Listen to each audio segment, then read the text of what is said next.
Text on the Tigers, little Michigan football, and then we get to a pivot. Dan Campbell, change of plans, 6:35. Good morning, 97.1. Your feedback on the Tigers this season, we compared it to a roller coaster. It's the Top Thrill Dragster. Some days we're going on a heck of a ride with lots of excitement. Other days we're stuck at the top for 30 minutes. Feeling pretty dang disappointed. That's a good one. I agree. Agree with John. I need 500. Dan in Plymouth. 4 rookie position players played yesterday. 8 combined hits. 7 runs batted in. Poised for great things in the future regardless. Good morning, fellas. Great show. How about we win the division and not squeak in again?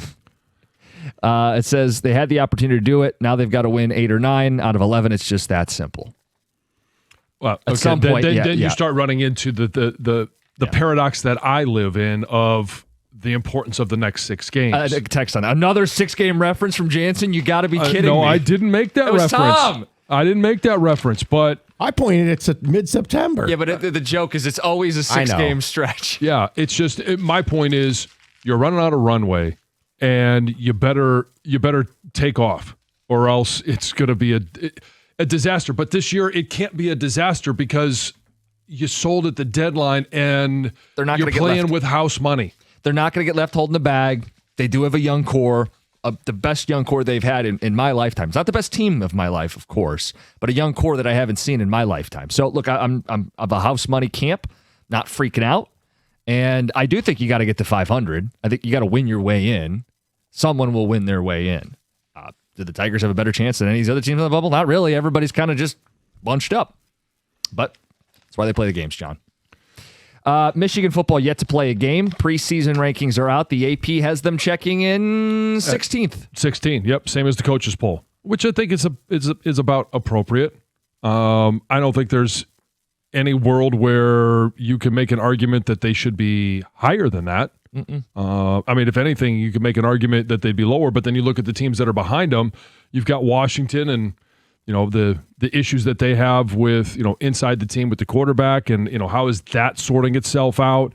And then you start talking about talent. Penn State, I think, is a complete wild card. The team that I think is getting completely overlooked, and I mentioned it to you earlier this morning, Iowa. You keep telling Michigan fans, don't sleep on that game. Don't sleep on Iowa. That's the first Big Ten game that Michigan will play. And I go back to what they were last year. They've been an anemic offense, but they play tough in at home and on the road.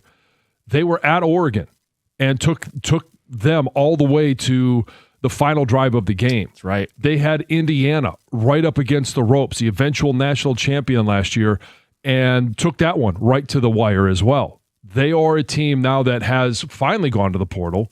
They got themselves a quarterback. I don't know what that means because none of us know.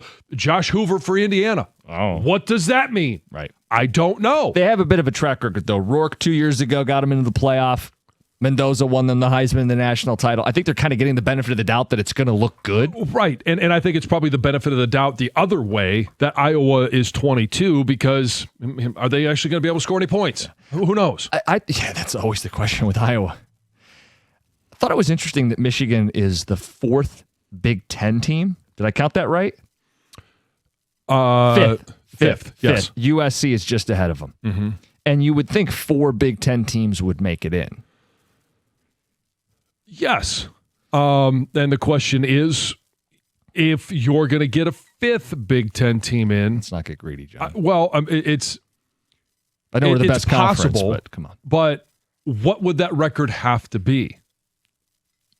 And what would some of the wins have to be? Yeah, because a 9-3 record, you could make an argument if you have a win against Ohio State at the end of the year. That's one of your 9 wins. Or at Eugene. Now, I'm not sitting here predicting any of those. No, but those are the type of things that you would need to get in as a team with a lesser record. Michigan plays a daunting schedule because they do go to Columbus, to Eugene. They're going to face Indiana. They're going to play Oklahoma. Yeah. But much like the Tigers, you're going to have to beat somebody. You're going to have to beat someone. Win your way in. The other one, I mean, I say you're sleeping on Iowa. They're at 22. Penn State. I continue to say that's a playoff team.